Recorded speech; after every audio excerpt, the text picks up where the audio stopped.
Olá a todos, espero que vocês estejam bem. Apresento-me como o professor Silvio Lopes Alabarce, educador físico. Sou especialista em fisiologia do exercício, mestre em reabilitação e doutor em ciências da saúde pela Universidade Federal de São Paulo, disciplina de cardiologia.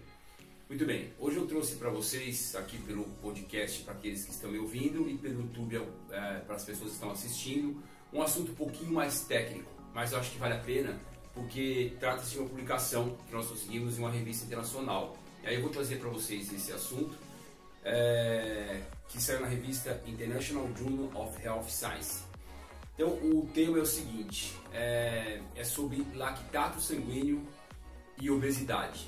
E eu vou primeiro aqui nessa primeira parte explicar um pouco o que é o lactato, a fisiologia dele, aonde que ele fica no corpo, como que ele funciona, para que ele serve. Então é uma breve aula de fisiologia do exercício sobre o lactato.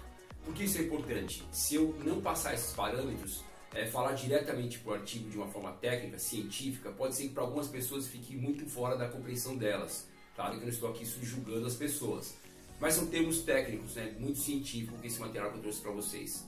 Mas vai ser uma alegria compartilhar, porque eu estou muito feliz com essa publicação, claro. Então vamos lá.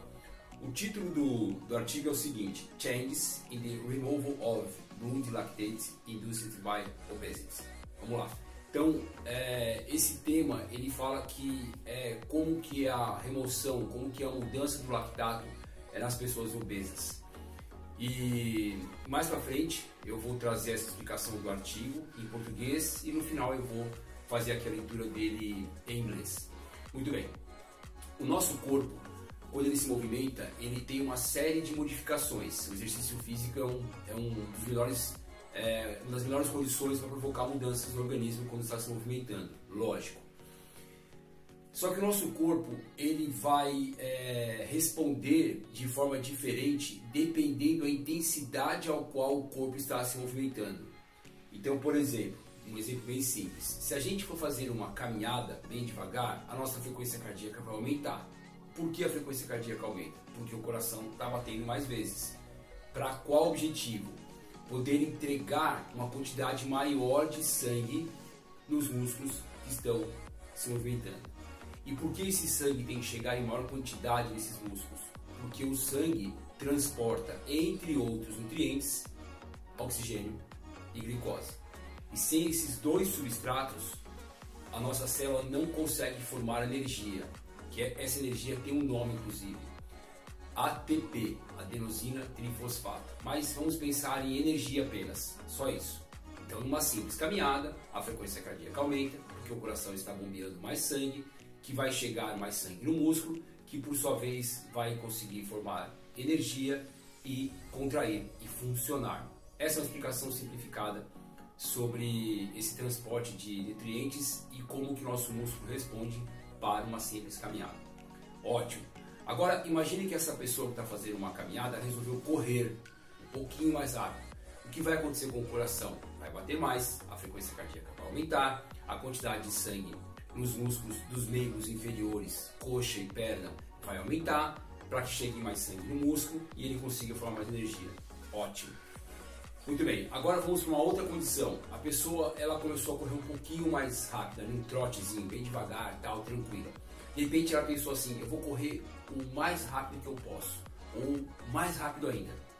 Ótimo! Agora as coisas começam a mudar. Porque, mais uma vez, o coração vai bater mais rápido, vai liberar mais sangue, vai chegar mais sangue no músculo. Mas como a pessoa está correndo muito rápido, a intensidade foi aumentada. Ela ficou de moderada para intensa, e às vezes de intensa para exaustiva. Nesse momento, que a gente fala na fisiologia do exercício como passou o limiar anaeróbico, ou em outras palavras um pouco mais simples, o esforço aumentou, o músculo começa a fabricar lactato na área que está sendo utilizada com muita intensidade. Essa é a condição. O que é o lactato? O lactato é uma substância ácida. E por que ele é fabricado no músculo? Porque é uma forma também de defesa. O músculo está informando o cérebro ou informando a pessoa que o exercício está muito intenso e ele não vai conseguir manter esse trabalho muscular, ele vai fadigar. Isso é um problema? Não. Ele causa um desconforto e interrompe o exercício físico. Mas não quer dizer que é uma lesão, que as pessoas que têm faz mal, não é nada disso. É apenas uma resposta fisiológica. Ótimo. E se essa intensidade continuar aumentando, essa quantidade de lactato também vai aumentar. Vou dar um exemplo para você. Vamos agora pensar na musculação. Você já deve ter visto isso ou passado por isso.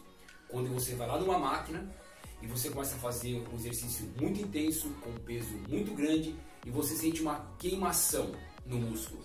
Essa queimação é o lactato que foi produzido em excesso e aí ele causa esse desconforto. Quando isso passa, na hora que você para o movimento, né, quando você para todo o exercício, você está fazendo um movimento muito forte, vamos pensar numa cadeira extensora, aquela que a pessoa senta no banco e estica os joelhos, estende os joelhos. E aí esse movimento que ela está fazendo aqui, quando ela põe muita carga, fica mais difícil. E no final de um conjunto de repetições que nós chamamos de série, essa área muscular da coxa na frente, na parte anterior, ou quadríceps, a parte da frente da coxa começa a queimar. Quando ela acaba aquela série, essa sensação desaparece. Então isso foi o pico do lactato, melhor, foi o aumento do lactato, o excesso de produção no músculo da coxa, e quando parou, ele foi removido. Esse excesso saiu do músculo e foi removido principalmente pelo sangue. Isso que é o esforço físico, quando esse lactato aparece, o que acontece e como ele é removido. O artigo, ele fala desse assunto. E aí, qual foi o interesse que nós tivemos? E qual foi o cenário desse material? Foi o seguinte, agora entrando no artigo, feita essa explicação do que é o lactato, como que ele forma e o que acontece, vamos agora entrar no artigo. A pesquisa foi feita para comparar como que essa remoção do lactato acontece do músculo para o sangue em pessoas obesas e não obesas. E isso é muito importante, porque esse substrato, o lactato, ele é um indicador muito preciso sobre cansaço. Ou seja, como eu expliquei agora há pouco, quanto mais produção do lactato tiver no músculo, maior vai ser o cansaço da pessoa. E a gente está falando da população obesa, que tem outras condições que levam ao cansaço, como por exemplo o próprio peso aumentado quando faz exercício físico. Mas agora a gente está pensando no músculo dessa pessoa. Então esse foi o estudo, comparar como que é a fisiologia do lactato em obesos e não obesos, e como isso responde, né, como esse lactato se comporta durante a hora que ele está em excesso, sendo fabricado em excesso. Muito bem, vou fazer aqui um resuminho para eu não me perder. Nesse sentido, a ideia foi mostrar se essa condição é diferente no obeso. E aí que nós descobrimos que a fisiologia do lactato, ou seja, a condição ao qual ele é sintetizado, que ele é formado, por qual motivo, um deles é a intensidade do exercício, como que ele surge no músculo, é a mesma que uma pessoa não obesa. Então a produção do lactato em obesos é o mesmo de uma pessoa não obesa. A fisiologia funciona igual, independente do peso que a pessoa tenha aumentado ou não. Pronto. No entanto, a remoção desse lactato acumulado no músculo, ela é mais lenta, ela é mais dificultada nas pessoas obesas. E isso por algumas razões. Por exemplo, como alguns problemas associados ao fígado. Por quê? Porque há uma relação do lactato com o fígado. Por exemplo, o lactato pode ser produzido no músculo, ser transportado para o fígado, ressintetizado e transformado em glicose. Isso tem um nome, gliconeogênese. Então, vamos voltar um pouquinho aqui, né? O lactato foi acumulado no músculo, ele dificultou o trabalho muscular e foi removido para o sangue. No sangue, esse lactato é transportado até o fígado. E lá no fígado, o que ele faz? Ele metaboliza esse lactato, transformando essa substância em glicose. Por isso que chama-se gliconeogênese. Ou seja, nova formação de glicose. Gliconeogênese. Essa glicose volta para o sangue e vai para onde? Para o músculo. Lembra que eu expliquei lá no comecinho? Que o músculo só funciona e produz energia se ele tem glicose e oxigênio, então essa glicose pode retornar para o músculo. Olha que legal, como a natureza é sábia, né? Aquilo que incomoda o músculo quando está acumulado, ele também pode ser usado para ser transformado, esse lactato, né, em glicose e mais uma vez fornecer energia para o músculo. Então, em obesos, há uma probabilidade, há uma chance maior de ter problemas no fígado, doenças no fígado. E isso sim pode atrapalhar essa gliconeogênese, essa formação de glicose para entregar para o músculo novamente. Então são coisas diferentes. O obeso ele vai ter a mesma resposta fisiológica, mas ele pode ter uma dificuldade em utilizar esse lactato ou demorar mais para sair do músculo para o sangue. Portanto, os nossos achados concluem que a mesma condição de formação para os dois casos, mas o obeso pode ser diferente em função da remoção e como que isso vai ser lidado no fígado para gerar glicose de novo. E aí isso é importante, porque se o obeso já apresenta algumas dificuldades, como o próprio peso, como eu comentei, algumas dificuldades respiratórias, algumas dificuldades locomotoras, ou seja, movimento por ter uma sobrecarga, por ter um peso nas articulações, o lactato na parte metabólica, né, lá no músculo, na parte íntima do músculo, pode ser alterado na sua remoção e causar uma fadiga maior. Então esse foi o estudo, em linhas gerais, né, que nós trouxemos aqui para apresentar para vocês, tanto em vídeo como em áudio. E aí, por último, esse trabalho sugere a importância do tecido adiposo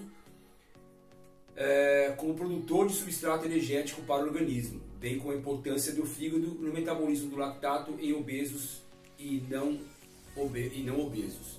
Então, a gordura corporal, ela o tecido adiposo, a gordura, ele é a melhor substância para produzir energia, para fornecer energia, voltando um pouquinho. O tecido adiposo, a gordura no corpo, ela é muito importante para que ela possa formar, entregar e fazer com que o corpo tenha energia. Então ela é muito importante, assim como o carboidrato e a proteína. Mas a gordura ela é o substrato de maior quantidade de energia. Então ela é importante ali quando o obeso também está se movimentando. No entanto, a forma que o fígado, que também faz parte desse ciclo do lactato, usa para formar energia, que seria a glicose, e a diminuição da remoção do músculo para o sangue, causa uma mudança para o obeso quando ele faz exercício físico. Muito bem, mas vamos lembrar que esse achado não é para dizer que existe um problema para o obeso, que ele não pode fazer exercício, que isso vai atrapalhar a musculação. Não é essa a fala. Ao contrário, é mostrar que quanto mais a pessoa obesa se exercita, menos peso ela vai ter, entre os componentes, não vou entrar aqui em detalhes, né? A idade, a questão nutricional, metabolismo hormonal, como T3 e T4, né? Os hormônios que a tireoide produz para aumentar ou diminuir o trabalho celular, o metabolismo celular. Não vamos entrar nesse detalhe, vamos pensar só em exercício. Então sim, isso é positivo, é uma diferenciação do obeso, mas isso não impede que ele faça exercício físico. É isso. Então eu vou trazer para vocês aqui rapidamente esse material em inglês para ajudar um pouco aí para as pessoas que querem ter acesso a esse material. So, I would like to introduce myself. I am Professor Silvio. I am a specialist in physiology of exercise and the doctor in science of health. In the present study, it was found that lactate in obese individuals has a normal physiology in relation to no obese individuals.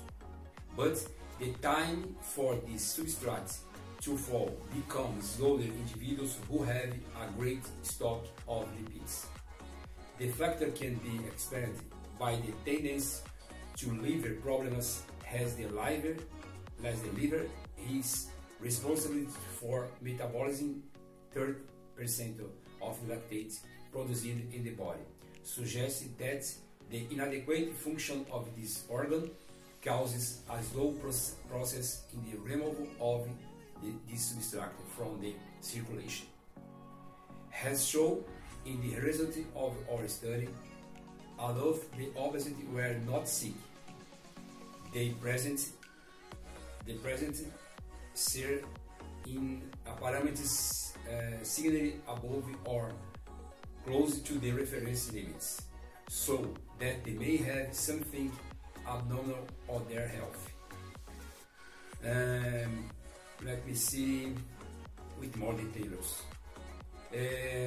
Adipose tissue is involved in other functions besides lactate production, such as the secretion of other substances that have an important metabolic role in the body. This work suggests the importance of adipose tissue as a product of energy, substrate for the organism, as well as the importance of the liver in the metabolism of lactate in obese individuals. Então é isso. A ideia foi essa, trazer um pouco essa explicação e reforçar a alegria de ter aí mais um artigo publicado nas revistas internacionais. Você pode acessar esse material pelo link que está no texto, né, no descritivo desse material, tanto no podcast quanto no YouTube.